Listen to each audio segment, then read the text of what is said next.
Dapat po ninyong ibibigay na information sa mga IO.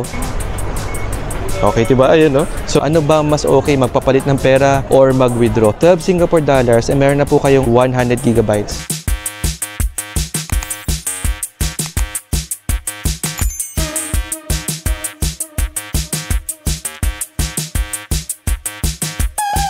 Kamusta guys, and welcome to our YouTube channel. So itong gagawin nating video vlog ay i-update lang namin guys, no, yung mga travel requirements dito sa Singapore. So to be honest, wala namang nagbago talaga, no, sa mga requirements papasok and even palabas ng Singapore. And siguro ang ibibigay na lang namin sa inyo, no, ng mga information is that you would still need to have e-travel kapag ikaw ay lalabas ng Pilipinas papunta ng Singapore. You would need to still have your e-travel form, and yan po ay hahanapin sa immigration sa atin sa Pilipinas. So yan po yung update number 1 na gusto namin ibigay sa inyo. Again, kung kayo po ay lalabas ng Pilipinas, make sure that your mga travel documents are updated, and at least yung passport po ninyo ay meron pong available na 6 months of validity. So for those guys, no, na nangangamba kung kayo po ay potentially ma-offload, ito po mga tips na ito ay para po sa inyo. So unang-una, dapat po meron po kayong room accommodation. So again, medyo paulit-ulit na po kami dito, but lagi po namin sasabihin sa inyo, hindi po kami magsasawa to make sure guys, no, na itong room accommodation ninyo will prove na kayo po ay merong titirhan dito sa Singapore. So ibig sabihin talaga pong for pleasure or for your holiday.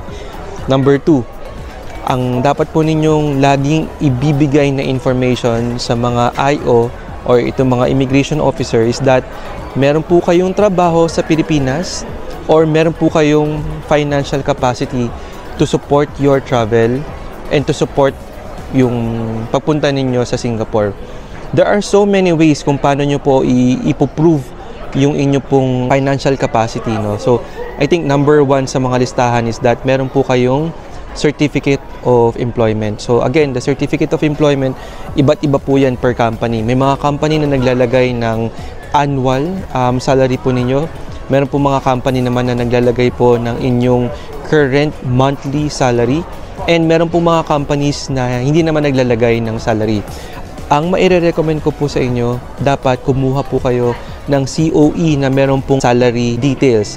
The reason po bakit meron siyang salary details, because it again certifies you, no, na meron po kayong pera na natatanggap, and that allows your immigration officer to see it na kayo po ay merong malaking tinatanggap na pera on a monthly and even on a yearly basis.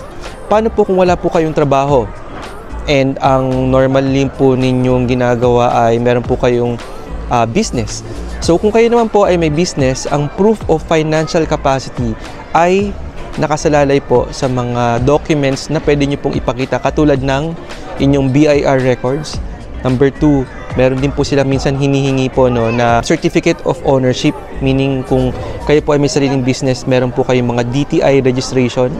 So yan, kasama po yan guys, no, sa mga hinihingi ng mga immigration officer natin sa Pilipinas to prove na kayo po ay merong kinikita sa inyong business, or kung kayo po talaga ay may totoong business in the first place.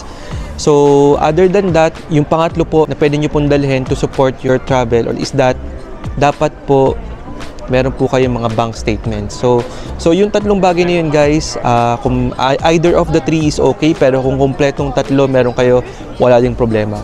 May mga pagkakataon na hindi po yan hihingin, and may mga times na hindi naman talaga siya kailangan, but as a safe way of traveling, and para again, sabi nga natin kanina, no, iwas offload, kayo po ay magdala na lamang ng mga documents na yan, i-ready nyo na lamang po sa mga bag ninyo, lalong-lalo na po kung ang inyo pong pagka-travel ay matagal nyo pong pinag-ipunan or medyo mahal po yung ticket na nabili nyo. Make sure that all of your documents are all ready. So, ano na po yung inyo pong mga dapat namang malaman kapag kayo po ay nakaalis na ng Pilipinas and bago pa kayo mapunta sa immigration ng Singapore.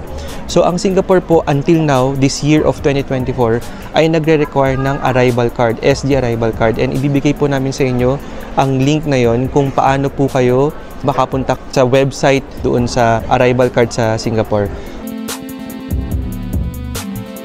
In Singapore, katulad po ng sinabi namin sa inyo nung una, meron po silang mga automated clearance machines na ginagamit, and hindi na po sila katulad nung dati na meron pa pong mga interview ng immigrations. So, i-insert nyo na lang po yung inyong passport, boarding pass, and then that's it. So, wala na pong masyadong but then again guys, that doesn't make you kumbaga parang complacent, kumbaga, no, na hindi na kayo magpe-prepare ng mga kinakailangan document. Yan, automated clearance, kung napansin niyo, no, for Asia, kasama na rin ang Philippines sa automated clearance. So, ang ibig sabihin ng automated clearance, hindi mo na kailangan ma-interview pa, no, ng immigration officers nila. So, you can already go and use the automated machines nila. So generally, ang Singapore po ay isang pinakamadaling bansang i-navigate because everything is in English. Napakadali pong intindihin ng mga rules sa Singapore. So ngayon, punta naman tayo guys doon sa mga travel tips and travel hacks, no, na pagdating nyo dito sa Singapore. So ayan, nakapunta na po kayo ng Singapore, lumampas na po kayo sa immigration. So isa sa mga bagay na dapat ninyong makuha kapag kayo ay nag-travel sa Singapore ay access sa kanilang mga MRT and mga public transportation.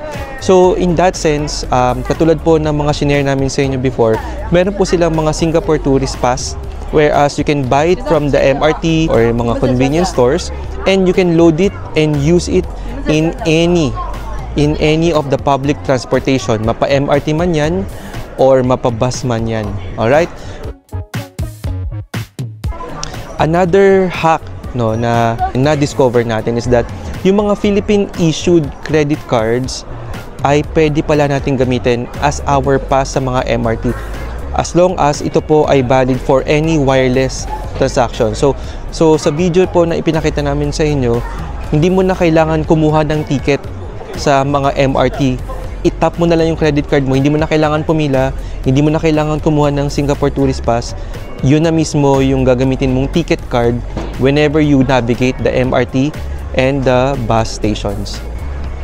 So guys, meron kami na-discover, no, na you can use your mga wireless credit card for you to pay your own access sa mga MRT. So na-try natin siya kanina. So ito, try natin ulit. Okay, diba? Ayun, no? So dun sa mga mabilisan lang na travel guys, you won't need to buy your tourist pass or your ticket, and if you have your own credit card, you can actually use this, no? Okay, so guys, additional tip, no? So kung kayo naman po ay nandito na sa Singapore, syempre yung mga local internet service natin hindi naman na yan gagana, no?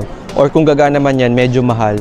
So for example, in our case, ako po ay isang Globe user, and kung di ako nagkakamali, for a 20 gig na use ng data roaming is around mga 1,500 or even 2,000 pesos, and sobrang mahal po niya.